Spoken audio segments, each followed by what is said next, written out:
السيد علي عبد الله وزير العدل بجمهورية الصومال، فليتفضل مشكورا. شكرا. بسم الله الرحمن الرحيم.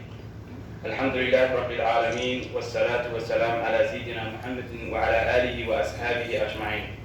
السادة أصحاب المعالي والسمو، السلام عليكم ورحمة الله وبركاته.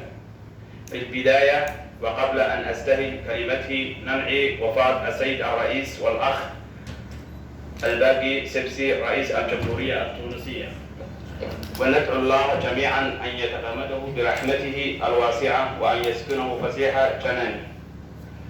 أشكر معالي الوزير مصطفى محمد رئيس وزير العدل بدولة تونس ورئيس الدورة الأولى لنموذج محاكاة مجلس وزراء العدل العرب، السادة أصحاب المعالي الإخوة والأخوات الأفاضل وزراء عدل العرب.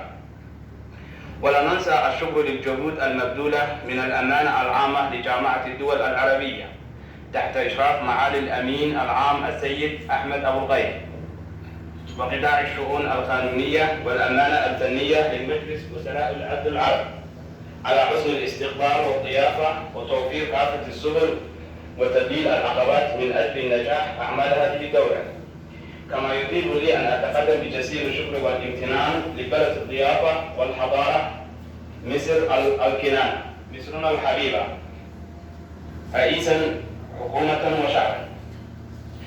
بعد سقوط الحكومة المركزية عام 1991 ميلادي عمت الفوضى البلاد وكذلك الحروب ذات الاتجاهات المتعددة، ومنها الحرب الإرهابية التي يعاني منها الشعب الصومالي ما يقارب من 15 سنة، وتعتبر الصومال من الدول العربية التي ينتشر فيها الإرهاب.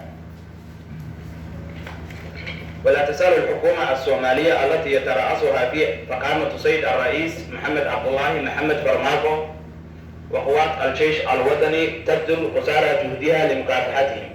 وفي النهاية لا يسعني سوى أن أشكر معالي الرئيس على إعدائه لي هذه الكلمة، فتمنينا لكم التوفيق والسداد في مجلسنا هذا، والسلام عليكم ورحمة الله تعالى وبركاته.